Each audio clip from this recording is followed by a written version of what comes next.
امام ربانی رحمه الله زمانہ کی یو غیر مقلد سیدو شیخ مبارک ورتوی تقلید نه منو وابی منگو تاسو ورته وهابی وای داو سیدو د دو زامنو د یو نوم ابو الفضل د بل نوم فیضی دی ابو الفضل او فیضی ډېر وړاندې کړو خلقو ته داسې مسائل او داسې نظریات او عقاید بیانول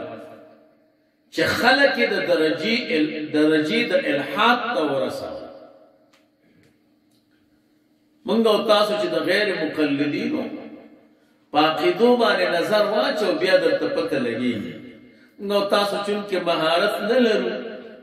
نو مونږ وایو چې لکه دا خو په حدیث عمل کوي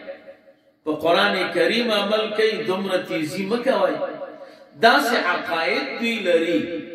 که په هغې باندې خلک عمل وکړي نو اسلام به پرېږدي او د اسلام نه به واوړي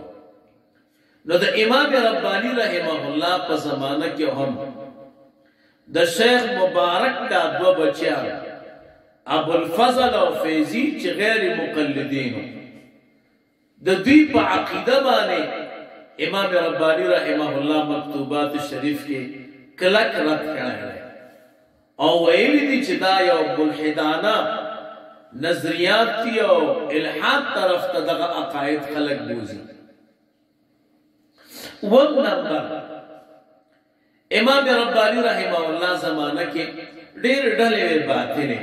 خو څلور ورسره ډېرې نږدې وي یو ته روافض وي منګ او تاسو د شیعاګانو د روافضو په منځ کې فرق نشو کولی خو کتابونو کې فرق شته شیعاګان جدا شی دی او روافض جدا دی بیکار خلق روافض دي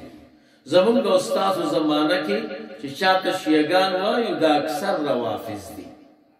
بیا روافض څومره ډلې دي نو دا که خپل ځای ته ورسېدو بیا درته وایم نو یو ډله روافض وه دویمه ډله خوارج وه غیر مقلدین چې ورته وایي دریمه ډله نواصب وه مکتوبات شریف کې په خوارجو په روافضو په نواصبو باندې ورسره چې څومره اهل باطل ډلې دي نو په مکتوبات شریف کې امام ربانی رحمه الله په هغې باندې قوي رد کړی دی اتم نمبر خبره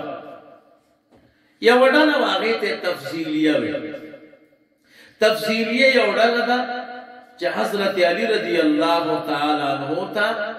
فضیلت ورکوي په شیخینو باندې د ابوبکر صدیق رضی الله تعالی عنہ او د عمر فاروق رضی الله تعالی عنہ نے په فضیلت او مرتبه کې لوړای صحابه زمونږ او ستاسو د ټول د سر تاجونه دي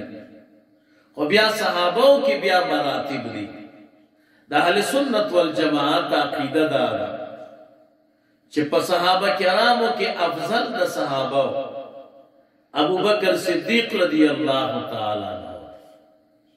دویم نمبر په صحابه کې عمر فاروق رضی الله تعالی عنہ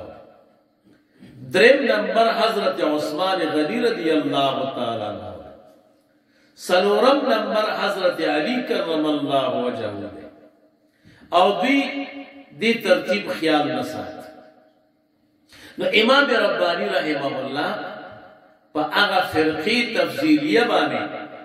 مکتوبات شریف کې رد کړي او بیان کړي چې فرقه تفصیلیه د جماعت د اهل سنت والجماعت نه خارجه ده